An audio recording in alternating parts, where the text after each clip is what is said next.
weather reflected my inner state.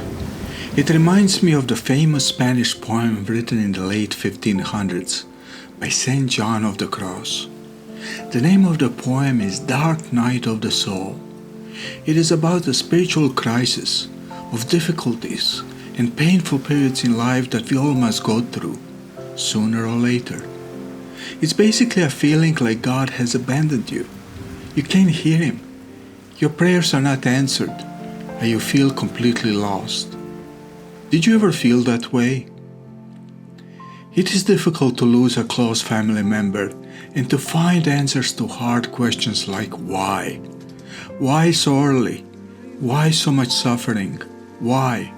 Why?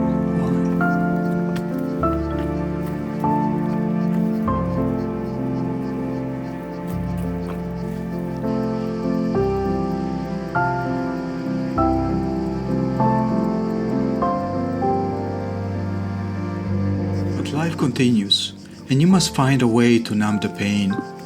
Mine is to be constantly on the move, to travel, to work, to read, anything to calm my shaken spirit.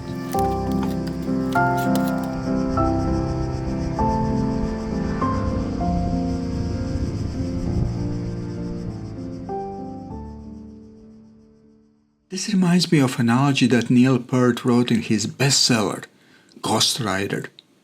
Neil Peart is regarded one of the best drummers ever. At the peak of his career with the popular Canadian rock band Rush, he experienced a complete reversal of his good fortune in 1997. He lost his only daughter in a tragic car accident. She was only 19, and then his wife of 23 years died only a year after. The cause of death was cancer, but everyone in the family knew it was due to broken heart.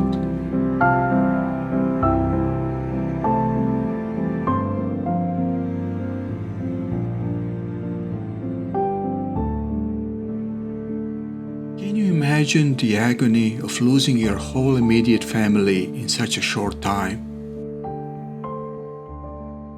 He decided to leave the house in Quebec and write constantly to try to calm down and basically to try to save himself, spiritually and physically. In his book, Ghost Rider, he wrote, "My little baby soul was not a happy infant, of course, with much to complain about. But as every parent learns, a restless baby often calms down if you take it for a ride. I had learned my squalling spirit could be soothed the same way, by motion, and so I had decided to set off on this journey into the unknown. Take my little baby soul for a ride."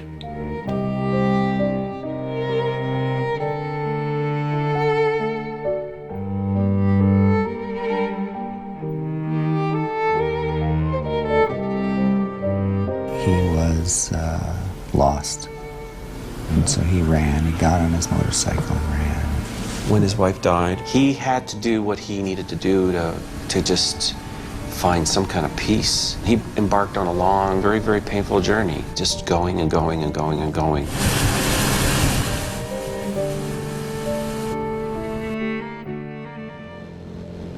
He rode his BMW GS 1150 throughout North and Central America, covering 88,000 kilometers or 55,000 miles.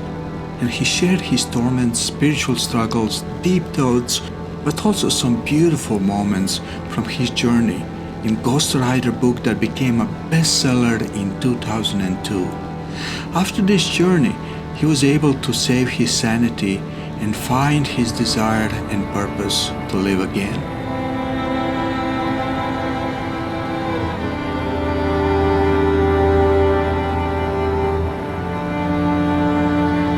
There is something about riding a motorcycle that shifts focus from everyday problems, disappointments, and harsh realities of life. First, you focus on the road to avoid an accident, injuries, or worse. Also, you can feel and smell the environment around you that you can't otherwise experience in a box on the wheels.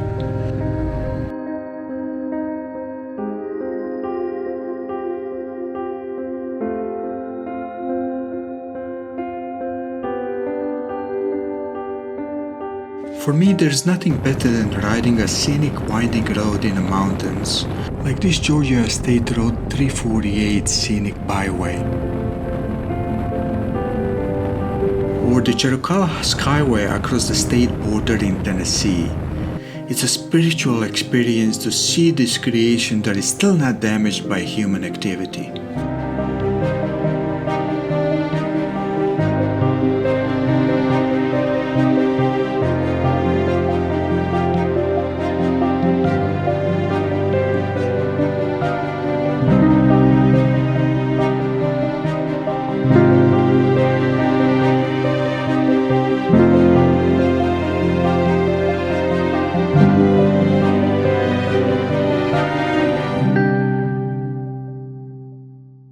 What makes this journey even better is to camp nearby the scenic road in an Indian Boundary campground. The campground was a little busy this holiday weekend, but I was lucky to find a small site for my tent and two-wheeled trusty steed. We don't need much room. This is a beautiful campground near Indian Boundary Lake. Also, there's a 3-mile or 5-kilometer easy hiking trail that goes around the lake. The best time to enjoy this trail is early in the morning. Did you notice that this channel is not focusing on motorcycles and riding and motorcycle gear like many other channels? Well, we have many more interests than just traveling on a motorcycle, and one of them is hiking. Actually, I think I like hiking more than anything else when traveling.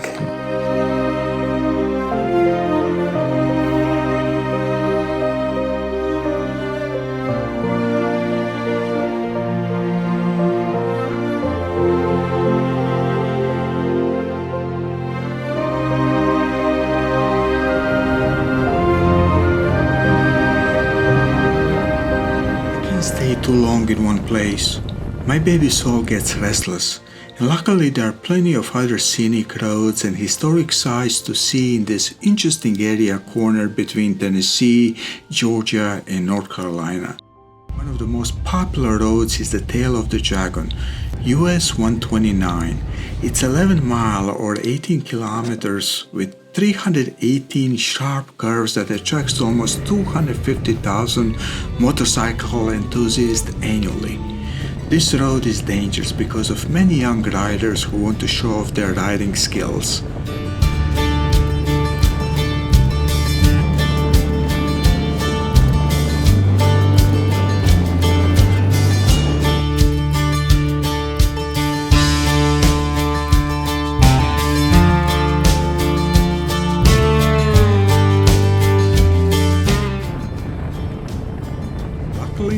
There are other scenic and windy roads that are less busy, like this North Carolina Highway 29 that leads to Fontana Dam, the biggest dam east of Mississippi River.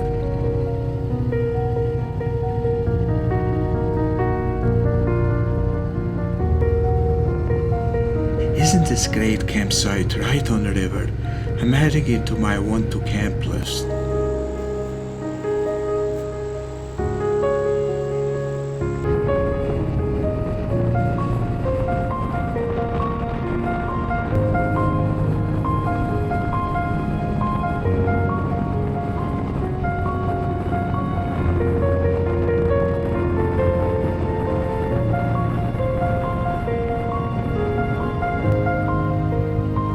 If you like history, there are a number of interesting historical sites that you might want to visit. One of my favorites on this trip is Fort Loudoun State Historic Park in Tennessee. The park is 1,200 acres and was one of the earliest British fortifications on the western frontier, built in 1756. The fort was reconstructed during the Great Depression and was designated a National Historic Landmark in 1965.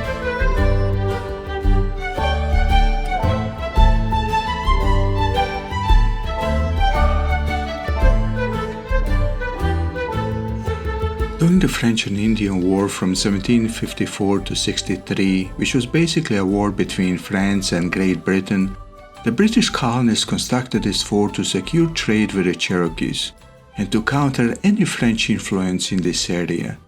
This move helped to ally the Cherokee Nation in a fight against the French. However, the relationship broke down, and in 1760, the Cherokees destroyed this fort sometime shortly after the English marched away. The Cherokee tribe was strong early in those colonial days, and they were able to defend their land from both the French and the British.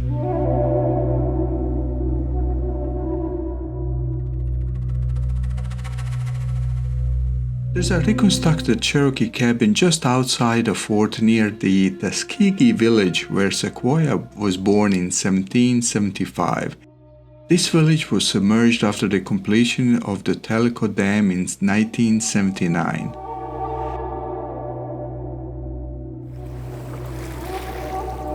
Just a few miles from here is Sequoyah's birthplace museum. Sequoyah recognized the power of written language, which enabled Europeans to accumulate and transmit more information than it was possible for his people, who depended on memory and word of mouth. Between 1809 and 1821, he developed the Cherokee written language.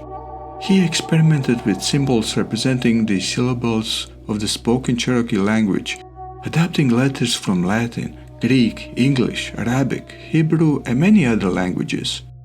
Initially, he didn't get much support from his people, but his daughter, Ayoka, helped him. She was the first Sequoyah student to learn the new written language. With the help of his daughter, he convinced elders to let him teach this language to his people. By the late 1820s, 90% of Cherokee people were literate, and the Cherokee Nation established a public school system that also taught English. The Cherokee Phoenix newspaper was published in New Echota in February 1828 in both Cherokee and English languages. 191 individuals are buried in this small mound. Their names unknown, history of their lives completely lost. It's kind of sad, isn't it?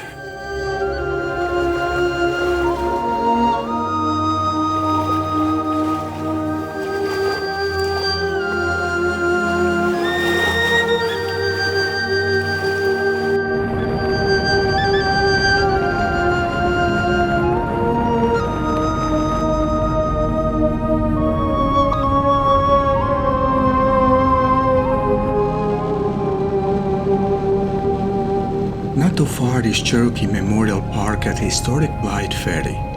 The memorial is located on the Hiwassee River where it joins the Tennessee River.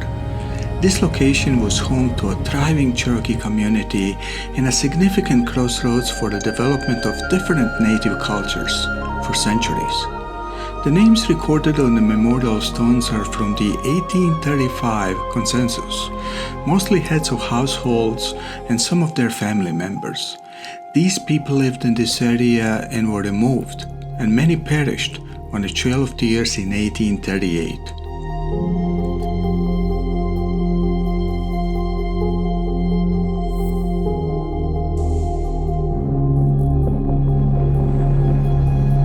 Many people experience a dark night of the soul at some point in their lives. It is a difficult and dangerous ordeal that may break you, but it's also an opportunity for spiritual growth. This experience helped me to learn a few things, and one of them is that many people are still hurt and think about events that happened centuries ago. Too bad that some world leaders don't understand or don't care about the consequences of their decisions that will echo far off in the future. I also learned to love and appreciate people more, and especially those who are trying to hold on to their roots and traditions. Sometimes suffering is necessary to learn some hard lessons. Neil Peart wrote in his book, "I once thought that life is great, but people not so. Now I had learned the opposite."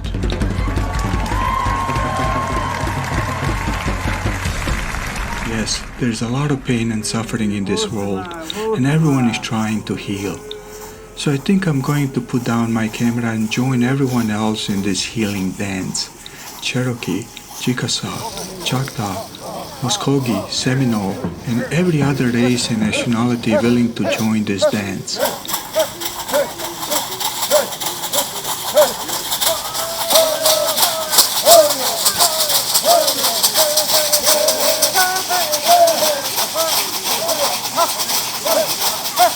This video is for all those who suffered and died. You will not be forgotten.